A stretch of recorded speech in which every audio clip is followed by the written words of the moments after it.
2 minute না অনেক minute. বন্ধুরা, দুর্গা স্টাইল কুকিং চ্যানেলে অনেক অনেক স্বাগত। আজকে চলে এসেছি একটা কাতলা মাছের রেসিপি নিয়ে। বাজার থেকে একটা বড় কাতলা মাছ নিয়ে এসেছিলো। কাতলা মাছটা খুব ফ্রেশ ছিল এবং মাছটা খুব বড় ছিল। তাই ভাবলাম যে মাছটার একটা রেসিপি আপনাদের সাথে শেয়ার করি। তা আজকে আমি বানাবো কাতলা মাছের দো পেঁয়াজা। দেখুন মাছটা পিসগুলো কত বড়, মাথাটা দেখলেই বুঝতে পারবেন যে মাছটা কত বড় ছিল। এবং এই রেসিপিটা খেতে খুব ভালো হয়েছিল। আপনারা দেখুন, সঙ্গে থাকুন, চলুন কিভাবে আমি এই রেসিপিটা তৈরি করি। এবার মাছটাকে আমি ভালো করে ধুয়ে নেব। দেখুন পেটটা দেখতে, মাছের পেটিটা দেখলেই বোঝা যায় মাছটা কত বড়।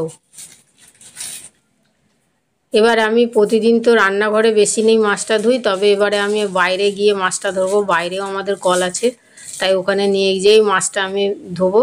ধুয়ে আমি ভালো করে পরিষ্কার করে তারপরে নুন হলুদ মাখিয়ে কিছুক্ষণ রেখে দেবো। এবার আমি যাচ্ছি নিয়ে মাছটাকে ধুয়ে পরিষ্কার করে নেব বলে। বন্ধুরা, কাতলা মাছের রেসিপি তো অনেকের অনেক রকম করে এবং আমিও আমার ভিডিওতে অনেক রকম রেসিপি দিয়েছি। কাতলা মাছের কালিয়াও খেতে খুব ভালো হয়, সেটাও আমি আগে আপনাদের সাথে শেয়ার করেছি। তাই এটা একটু নতুনত্ব রান্না, তাই ভাবলাম আপনাদের সাথে শেয়ার করি। এবং এই রান্নাটা আমি এর আগেও করেছি, কিন্তু ভিডিও শেয়ার করিনি আপনাদের সাথে। খেতে খুব ভালো হয়েছিল, তাই ভাবলাম আপনাদের সাথে শেয়ার করি। মাছটা এবার দেখুন ধুয়ে নিয়ে এসে তারপরে আমি নুন হলুদ মাখিয়ে নিয়েছি। এখানে আমি ক্যাপসিকাম এবং পেঁয়াজ কেটে নিয়েছি। পেঁয়াজটা আমি কীরকম করে কেটেছি ভালো করে দেখেছেন, যে পেঁয়াজটা কিন্তু এরকমভাবেই কাটতে হবে। এবং আমি কড়াইয়ে তেল দিয়ে মাছটাকে আমি ভালো করে ভেজে নেব। এবং এই মাছটা কিন্তু আমি একটু কড়া কড়া করেই ভাজতে হবে, লাল লাল করে।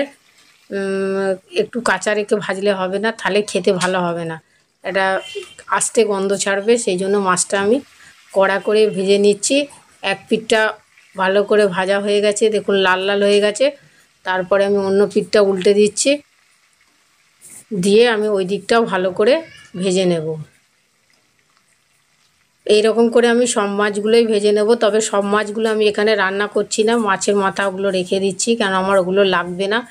এই কটা মাছ লাগবে, তাই আমি এই কটা মাছই রান্না করব। আর বন্ধুরা, আপনারা এর আগে কে এরকম রেসিপি খেয়েছেন অবশ্যই আমাকে কমেন্ট করে জানাবেন। আমার মনে হচ্ছে এর আগে এরকম রেসিপি কেউ খাননি। আপনারা চিকেনের দো পেঁয়াজা খেয়েছেন, কিন্তু এখানে কাতলা মাছের দো পেঁয়াজা একটু অন্য রকম করে বানাবো। পেঁয়াজটা দুবার ধরে দেব। দেখুন মাছটা দুদিকটাই ভালো করে ভাজা হয়ে গেছে। এরপরে আমি মাছটা তুলে নিচ্ছি। বন্ধুরা, এখানে এক হাতে আমি মোবাইলে ক্যামেরা করছি আর অন্য হাতে ভাজছি বলে একটু অসুবিধা হচ্ছে। এই প্রথমবার আমি এক হাতে মোবাইল ধরে এক হাতে রান্না করেছি, তার জন্যে একটু মোবাইলটা একটু কেঁপে যাচ্ছে বা তুলতে একটু সময় লাগছে। তা আপনারা কষ্ট করে দেখে নেবেন।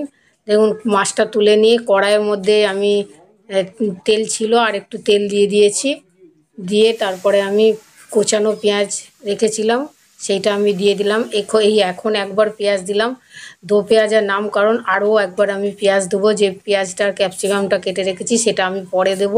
এখন আমি তেলের মধ্যে দিয়ে দিলাম এই কোচানো পেঁয়াজ। কোচানো পেঁয়াজটা দেওয়ার পর আমি একটু ভালো করে লাল লাল করে ভেজে নেব। তার আগে আমি একটা পেস্ট বানিয়ে নিয়েছি আদা রসুন, আর এখানে আমি নিয়েছি টমেটো একটা আর দুটো কাঁচা লঙ্কা, ভালো করে পেস্ট করে নিয়েছি। পেঁয়াজটা লাল লাল করে ভাজা ভাজা হয়ে যাওয়ার পর তারপরে আমি পেস্টটা দিয়ে দিলাম। পেস্টটা দিয়ে আমি ভালো করে একটু কষিয়ে নেব, নাহলে কাঁচা গন্ধ ছাড়বে, তার জন্য একটু ভালো করে কষিয়ে নেব।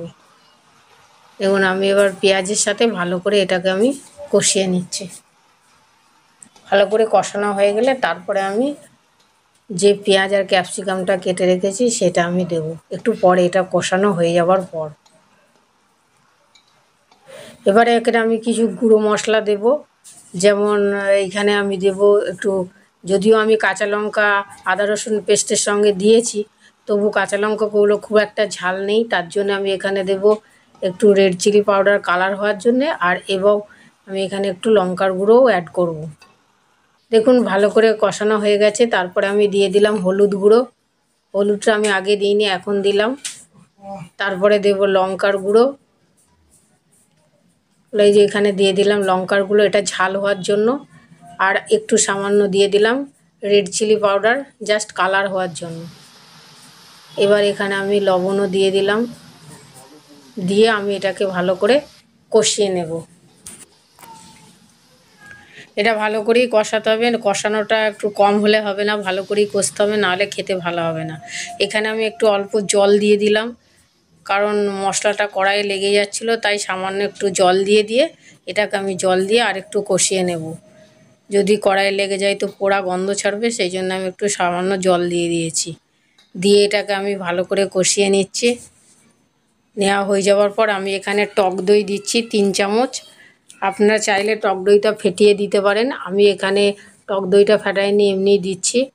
আর টক দইটা দিয়ে আমি ভালো করে এর সাথে মিক্সড করে নেবো, যেহেতু আমি ফেটিয়ে দিইনি তার জন্য এটা একটা ভালো করে, এতেও কোনো অসুবিধা হবে না। টক দইটা ভালো করে এর সাথে মেল্ট করে দিতে হবে, দিয়ে আরও বেশিক্ষণ একটু কষিয়ে নিতে হবে। দেখুন টক দইটা দিয়ে আমি ভালো করে এখানে টক দইটা মশলার সাথে মিশিয়ে নিয়েছি। দেখুন বোঝাই যাচ্ছে না যে আমি এখানে ফেটিয়ে দিইনি। এরপরে কষানোর পর আমি এবার দিয়ে দিলাম যে ক্যাপসিকাম আর পেঁয়াজগুলো কেটে রেখেছিলাম, সেই ক্যাপসিকাম আর পেঁয়াজগুলো দিয়ে দিলাম। দেওয়ার পর এটাকে আমি একটু সামান্য একটু নাড়াচাড়া করব, বেশিক্ষণ ধরে কষাবো না, সামান্য একটু নাড়াচাড়া করে তারপরে আমি এখানে দিয়ে দেব জল। জল দিয়ে দিয়েছি, আপনারা এটা বেশি জল দেবেন না, অল্প অল্প গ্রেভি ভালো লাগে, বেশি ঝোল ঝোল এটা খেতে ভালো লাগে না, তার জন্য আপনারা এখানে জল অল্পই ব্যবহার করবেন। আমি জল অল্পই ব্যবহার করেছি, আপনারাও অল্পই ব্যবহার করবেন। দিয়ে ঝোলটা ফুটে উঠলে আমি এখানে দিয়ে দেবো যে মাছগুলো ভেজে রেখেছিলাম, সেই মাছগুলো আমি এখানে দিয়ে দেবো। এবং ঝোলটা ফুটতে শুরু করে দিয়েছে, এরপরে আমি মাছটা যে ভেজে রেখেছিলাম সেই ওর ঝোলের মধ্যে আমি দিয়ে দিচ্ছি। এবার আর একটুক্ষণ ফুটিয়ে নিলে জলটাও একটু গ্রেভিটাও শুকিয়ে যাবে আর খেতেও ভালো হবে। আর বন্ধুরা এটা আর বেশিক্ষণ সময় লাগবে না, আর একটুক্ষণ ফুটিয়ে আমি নামিয়ে নেব। বন্ধুরা আপনাদের সাথে যে এই রেসিপিটা আমি শেয়ার করলাম, অবশ্যই কমেন্টের মাধ্যমে জানাবেন যে আপনাদের কেমন লাগলো। যদি ভালো লাগে অবশ্যই লাইক, শেয়ার, কমেন্ট এবং সাবস্ক্রাইব করবেন। আর পাশের বেল আইকনটা প্রেস করবেন যাতে নতুন নতুন ভিডিও আপনাদের কাছে পৌঁছে যায়। দেখুন গ্রেভিটা অনেকটা শুকিয়ে গেছে এবং একদম রেডি হয়ে গেছে কাতলা মাছের দো পেঁয়াজা। আপনারাও পারলে এরকম করে বানাবেন, আশা করছি আপনাদেরও খেতে ভালো লাগবে। আর নামানোর আগে আমি একটু ধনেপাতা দিয়ে দিলাম, আপনারা চাইলে ধনেপাতাটা দিতেও পারেন, নাও পারেন, এমনিতেও খেতে ভালো লাগবে। ধনেপাতা দিলে ঝোলের ফ্লেভারটা ভালো লাগে খেতে, তার জন্য আমি এখানে ধনেপাতা ব্যবহার করেছি, আপনারা না চাইলে না দেবেন। আর অল্প একটু গ্রেভি রেখেছি যাতে ভাত দিয়ে মাখিয়ে খেতে হবে, সেই জন্য আমি সামান্য একটু গ্রেভি রেখেছি, একদম শুকিয়ে দিইনি।